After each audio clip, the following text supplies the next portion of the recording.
identifying junk food and reducing its consumption, here are a few pointers. Number one, learn to identify junk food. Well, it's very easy when you're identifying the very obvious junk food. Obvious junk food is the type jiski dukane you will find at every airport, at every mall. These are like large chains which sell burgers and pizzas and all those kind of things. Invariably they also come with a free cola or promises of extra toppings and stuff like that. Now the non-obvious or the camouflaged junk food. Food which is junk food but it is looking or projecting itself like healthy food. So what all comes in it? All kinds of packaged cereals, even if they are full of fiber and full of millets and full of iron and full of calcium and full of God knows what. Tetrapack juices, ready-made juices, whether they come in a tetrapack or they come in a glass bottle, that is also junk food.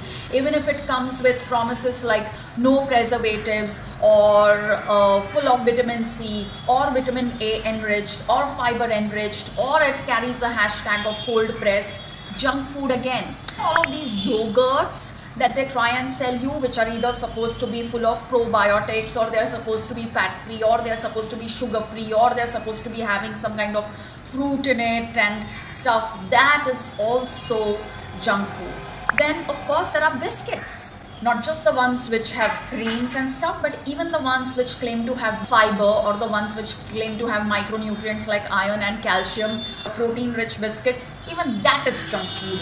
Chocolate, just because it claims to be dark, or because it claims to be a ruby or a red chocolate, or because it claims to be full of antioxidants and stuff, that is also junk food. Then of course there are all kinds of spreads which are junk food. There are jams which are junk food. There are these butters these days, like nut ke butters, which are also like just so much junk food. Then there is chocolate syrups, which is junk food. There is malted powders which are being sold as protein powders, especially for children.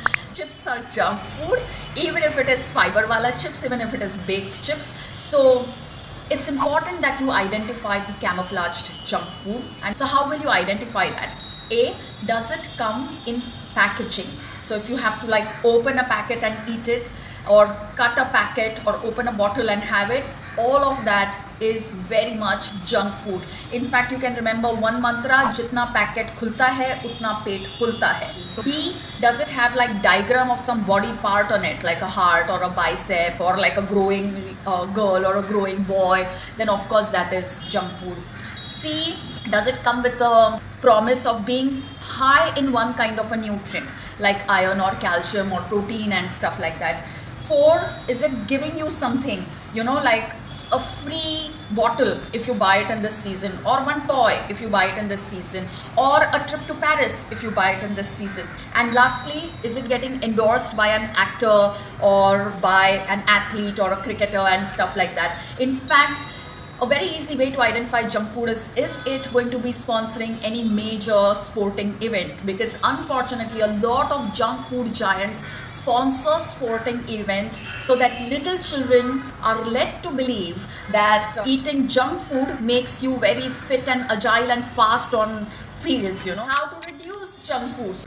To reduce junk food, you have to be aware of what junk food is all about, which you are now aware of. So ideally it should be about once a month. I'm totally okay if you never touch junk food at all in your entire life, but that is probably impractical in today's life. So once a month you could have junk food. But if you are a little kid, or if you are a parent of a child who is having junk food regularly, first of all, don't nudge them and say things like dekho dekho kya bol rahi hai, follow it and stuff like that, because it isn't their fault. It is our fault as adults that we have allowed our children to fall for this cheap marketing of junk food. It is natural for a little child to fall for it. It is, however, unnatural for adults to fall for it. So as adults, we have to use our reasoning ability and say no, no, no in our own individual language every time a child demands for junk food. Please remember, the child is well within her right to demand for junk food. You are well within your right to say no. So say no as many times as required. So once a month is okay. But if you are the type who's having it more than that, let's say if you're having it 8 times in a month, then work at reducing that to 4 times a month in this month. The next month you can go instead of 4 times, 3 times, and then eventually to 1 time. So tweak it, okay? Dheere dheere. Lastly, what we should all know is that junk food can be addictive. So expect some kind of resistance from children when you do wean them off junk food, and allow them a safe space to throw a tantrum. Don't get very hassled with it. 5-7 minutes they will cry, but then at least the rest of their life you can ensure that they are staying healthy. Secondly, do know that processed food, which is essentially what junk food is all about, they're called as ultra processed foods, is one of the leading causes of most non-communicable diseases, be it heart disease, fatty liver, diabetes, obesity, all of that. Thirdly, don't celebrate birthdays at fast food chains, or any kind of a celebration shouldn't be around a junk food. Any reward for a task well done shouldn't be junk food, because if you do that, what you reinforce on an impressionable mind is that this is aspirational, this is good, this is okay. It's like if my mother gave a chocolate to me, then it is okay. It's okay to eat a chocolate, So it's important that junk food is not a reward, and that junk food is not a celebration. You can spend time as a reward and tell a story as a reward and run together as a reward, but no junk food as a reward. And lastly, if you do have grown-up children, or even if you have young children, do tell them how endorsements work. Do tell them how sponsorships work.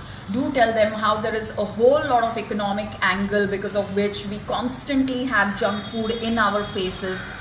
Tell them in cities like London, for example, you're not allowed to have a junk food ad on public transport. We currently don't have those kind of policies. Hopefully we will have them in the future, but till the time that we don't have them, as parents, as schools, as adults around them, it's our responsibility to make them aware about these things.